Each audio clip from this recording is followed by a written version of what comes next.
Bonjour, merci pour votre intérêt par rapport à cette formation dédiée à la méthodologie d'élaboration des projets de santé.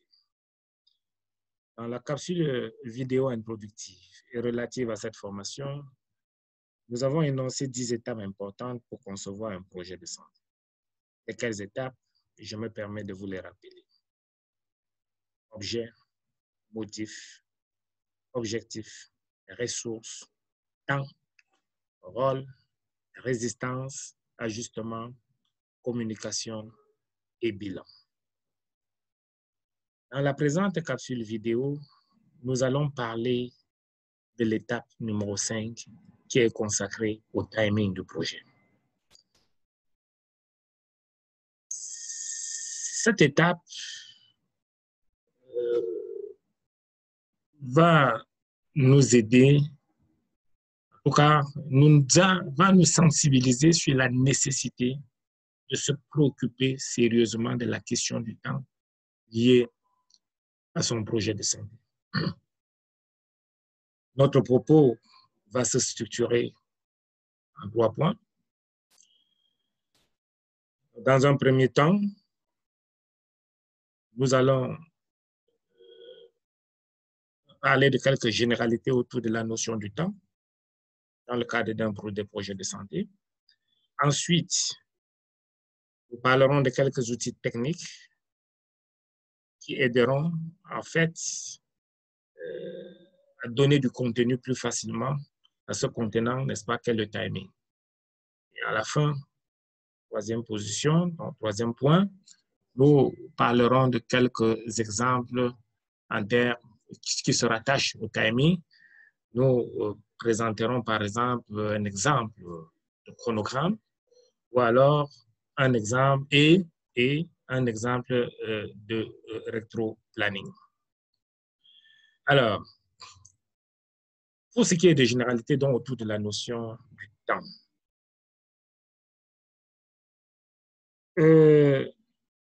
disons tout de suite que il est largement connu que la conduite d'un projet de santé tient au respect des délais. Donc, je serai un très bon chef de projet si déjà je suis à même de respecter des délais. Et des délais, il y en aura. Cette question de délai ou cette question de respect de délai, c'est très souvent la pierre angulaire. Le temps en matière de gestion de projet constitue très souvent la source d'un véritable traumatisme. Il est évident qu'un retard dans le processus de gestion d'un projet peut coûter cher sur bien des plans. Ceci d'autant plus que la planification du déroulement d'un projet de santé est loin d'être sans défaut. Le timing dédié à un projet de santé invite à la prise en compte des éléments suivants. Lorsque, dans le cadre de l'élaboration d'un projet, vient le moment de réfléchir à la question du timing, il est bon que les auteurs puissent s'intéresser à la date de début du projet. Donc, le projet commencera à quelle date? La date de début du projet. Il faut qu'ils réfléchissent aussi sur la date de fin du projet, parce que ce qui caractérise un projet par rapport à une opération, c'est que le projet a une date de départ ou de début, oui, une date de fin. Alors qu'une opération, un service, une institution établie a peut-être une date de début, mais pas forcément de date de fin connue. Ces auteurs, donc, doivent également réfléchir sur la durée du projet. Donc, un projet est un effort transitoire, limité dans le temps. Et c'est ça, et c'est C'est pour ça que nous parlions de traumatisme tout à l'heure. Les auteurs d'un projet, outre la date de début, la date de fin, la durée du projet, doivent se pencher sur le chronogramme du projet. Ils doivent penser le calendrier du projet. Ils doivent penser l'emploi du temps du projet. Ils doivent aussi surtout penser le compte à rebours du projet, autrement appelé le rétro-planning. La prise en compte de ces différents éléments du temps est de nature à donner les meilleures garanties pour réussir votre projet de santé. Alors, ça veut dire quoi? Ça veut dire que dans la phase d'élaboration de projet, il faut consacrer beaucoup du temps à cette notion du temps et prendre cela très au sérieux. Parce que si la question de timing est bien réglée,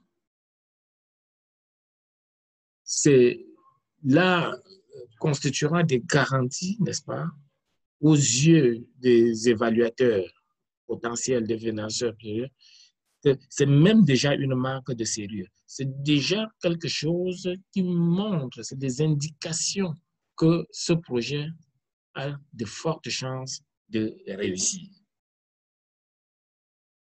Et comme je le disais tout à l'heure, ce travail n'est pas simple. Tout timing d'un projet nécessite un montage, une construction dans le temps et exige à la fois expérience et expertise. Les plaintes concernant le timing sont légion dans le cadre des projets de santé. Trop de personnes se plaignent de planning irréaliste, des délais inacceptables. Tout le paradoxe du timing dans le cadre d'un projet tient la plupart du temps au fait que on veut aller trop vite et on s'y prend trop au dernier moment. Ce sont là les deux critiques qui reviennent comme des leitmotifs en matière de timing de projet. Voilà quelques éléments que je pourrais vous dire en ce qui concerne les généralités autour de cette notion du temps. Maintenant, comme toutes les autres étapes, le temps, le timing est un contenant. Ce contenant, il faut y mettre un contenu. Donc, les experts qui se réunissent pour travailler la question, ils doivent donc travailler ce contenu. Et pour ça, ils ont besoin de quelques outils techniques. C'est de ça que nous allons donc évoquer ces outils techniques en ce deuxième petit point. Donc, ceci pour dire que de manière générale, de manière pratique, pour élaborer de manière efficace le timing d'un projet, les auteurs de ces derniers doivent apporter des réponses pertinentes aux interrogations ci-dessus. Une première série d'interrogations va porter sur le calendrier. Donc, quel est le calendrier du projet? Une question qui va conduire donc à apporter des réponses à des sous-questions du genre comment l'ensemble du projet s'inscrit dans l'agenda? Quelle est la pertinence de chaque date butoir? Faut-il tenir compte de la saisonnalité, de l'actualité? Faut-il saisir des opportunités, etc., etc. Il convient donc de rappeler que le calendrier renvoie au choix des dates et à leur pertinence. Le temps a des reliefs et les jours ne pèsent pas le même poids d'opportunités et de contraintes selon le moment de l'année, du mois ou de la semaine. C'est la raison pour laquelle donc, il est impératif d'établir un bon choix des dates. De démarrage, de déroulement même du projet. Cela représente déjà une première précaution. Nous l'avons déjà dit. La deuxième grande série de questions pertinentes est celle de savoir quel est le compte à rebours au rétro-planning. Il s'agit toujours de respecter, de l'aspect calendrier, mais sur sa dimension dynamique, différente de la dimension statique que nous venons de présenter plus haut. Ici, les auteurs de projet sont invités à inscrire les différentes étapes du projet afin de faire apparaître les durées, les dates butoirs, les points de rencontre entre les acteurs du projet. Le rétro-planning, encore appelé compte à rebours, permet donc de visualiser le déroulement du projet dans son ensemble. Nous allons y revenir à travers un exemple qui vous sera présenté tout à l'heure. La troisième grande interrogation porte sur le timing optimal du projet. Quel est le timing optimal du projet? La réponse à cette question voudrait que les auteurs du projet apportent des réponses aux sous-questions suivantes. Certaines actions peuvent-elles commencer en parallèle? Quelles sont les actions qui doivent être impérativement terminées avant que les suivantes ne puissent commencer? Quelles sont les étapes clignotant d'alerte? Ces informations, et bien d'autres, vont permettre de mettre au point le chronogramme du projet avec, au final, la réalisation d'un diagramme de Gantt.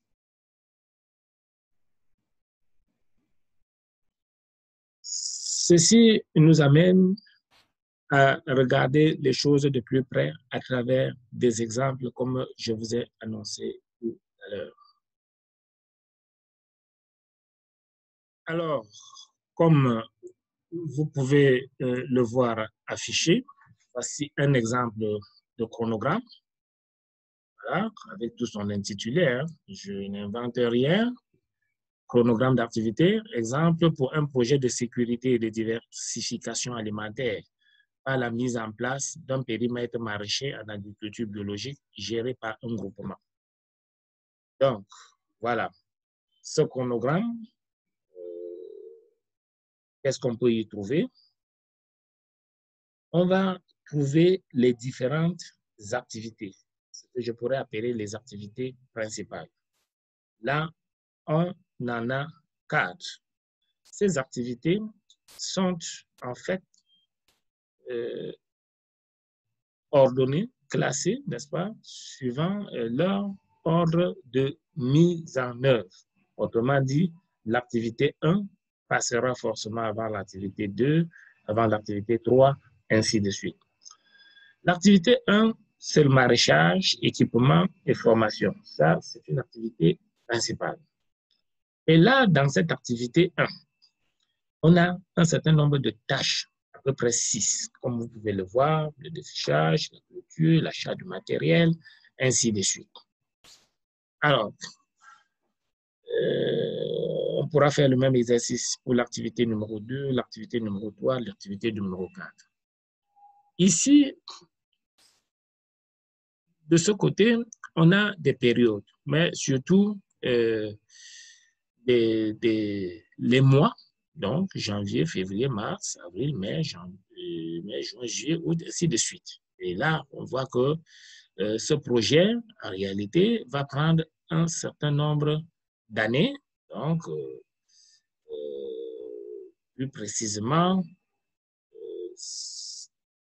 tout cas, on a 12 mois, 11, 12, 12 mois, 13, 14, 15, 16, 17, 18, 19.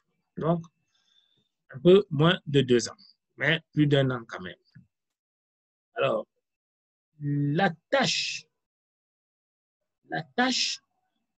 globalement, ce qu'on peut même déjà dire en regardant ce tableau, ce que vous devez construire par la méthode de Gantt sur feuille Excel, hein, on va revenir sur les aspects techniques de réalisation d'un tel travail. Je suppose que beaucoup de gens le connaissent. S'ils ne connaissent pas, nous aurons l'opportunité d'y revenir. Donc, l'activité principale numéro 1 qui porte donc sur le maraîchage, l'équipement et la formation devrait tenir globalement sur combien de mois? Sur 9 mois. Et donc, doit commencer en début janvier et finir donc en fin septembre.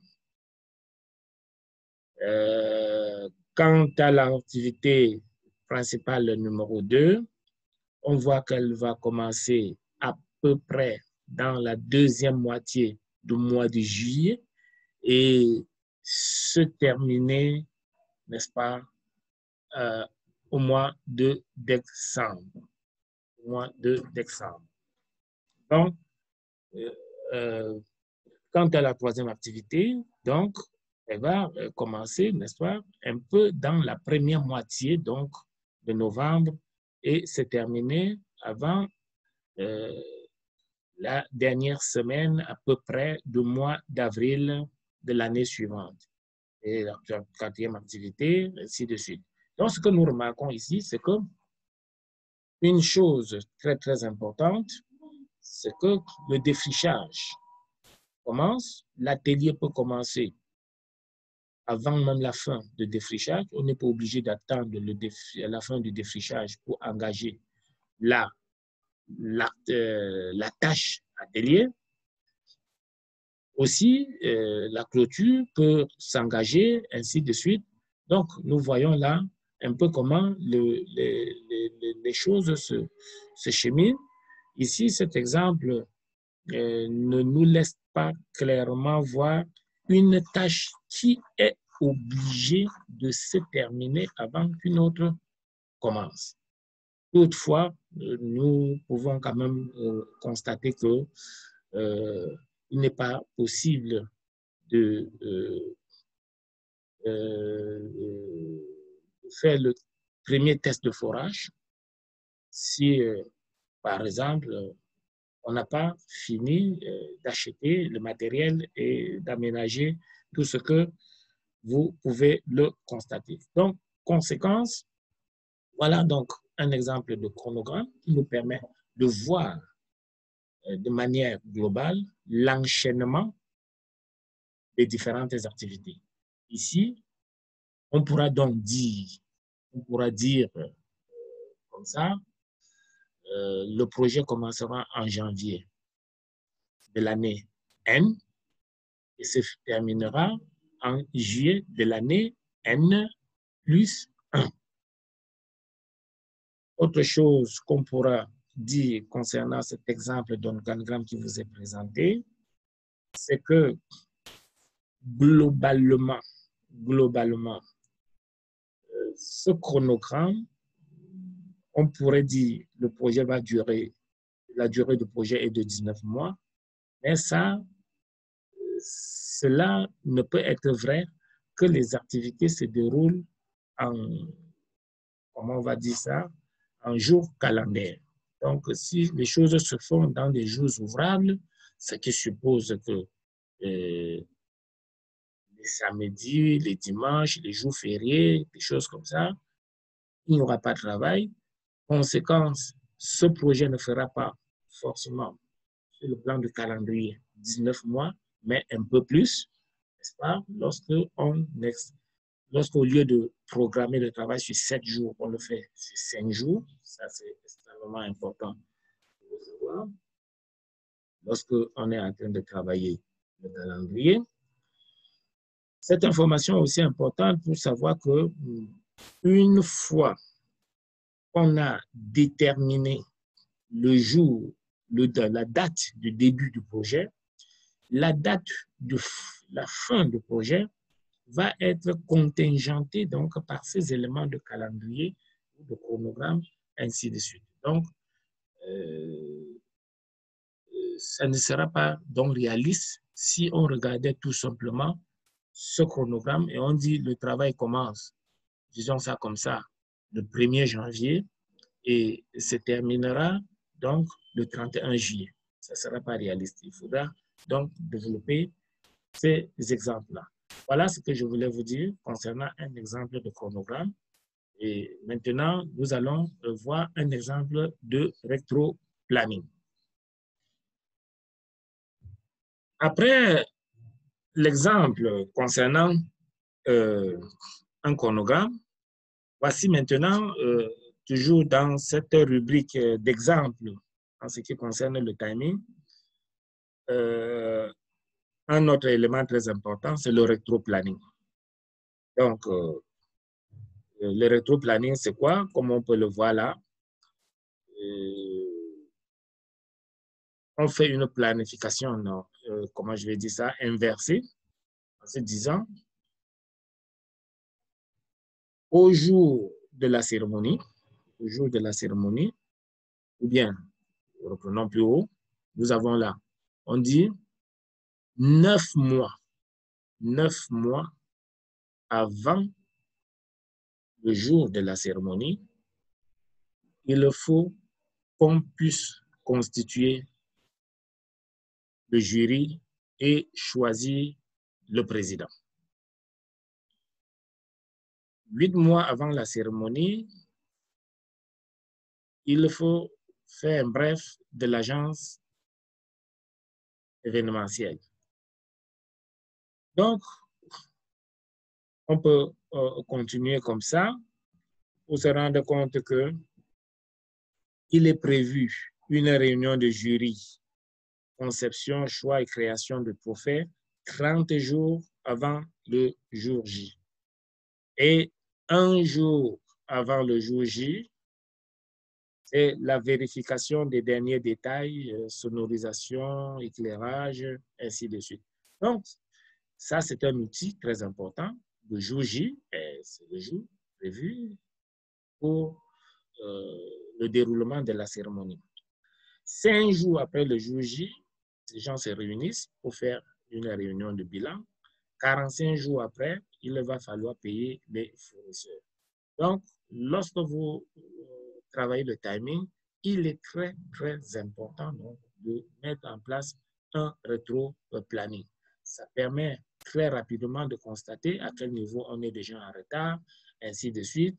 Si on dit 30 jours avant le jour J, il faut une réunion du jury, on se retrouve à jour J moins 10 et la réunion du jury n'a pas toujours eu lieu, chacun commence à se rendre compte que les choses sont en train de prendre un coup en termes de retard. Voilà ce que je peux vous dire concernant donc, ce rétro-planning qui est un deuxième exemple que nous devons regarder. Merci. Donc, après la présentation donc, de ces deux outils, ces deux exemples, en termes d'exemple, à savoir le chronogramme et le rétro-planning, disons que tracer l'axe du temps dans le moindre détail fait prendre conscience du réalisme des délais. Donc, la question du timing donc, peut devenir très complexe, notamment quand un projet nécessite des travaux synchronisés et simultanés par des acteurs différents. Dans un tel cas, le timing peut faire appel à des méthodologies plus adaptées, comme par exemple le PERT, la méthode PERT, Program Evaluation and Review Technique, qui aide à faciliter l'ordonnancement et la planification de projets. Donc, la méthode PERT, c'est toute une autre histoire. Nous aurons l'occasion d'y revenir, notamment en ce qui concerne le suivi des projets de santé. Donc, en conclusion à cette étape d'élaboration des projets de santé relatifs au contenant timing, j'invite toute personne astreinte à élaborer un projet de santé et bien penser la question du temps, la question des délais. Voilà, le délai dont il est question ici se rattache donc aux activités sur lesquelles les acteurs du projet seront appelés à se concentrer pendant sa phase de mise en œuvre. Voilà ce que j'avais à vous dire concernant le temps d'un projet. Si vous avez des questions, n'hésitez pas à me les poser. Je me ferai toujours le plaisir d'y répondre dans le cadre de nos séminaires, tant en présentiel qu'en visioconférence. Aussi, si cette vidéo vous a plu, n'oubliez pas de la liker. Mais n'oubliez surtout pas de vous abonner à notre chaîne pour bénéficier de toutes les autres formations, tous les autres cours en ce qui concerne le management de projet d'une manière générale. Merci une fois de plus pour votre très aimable attention.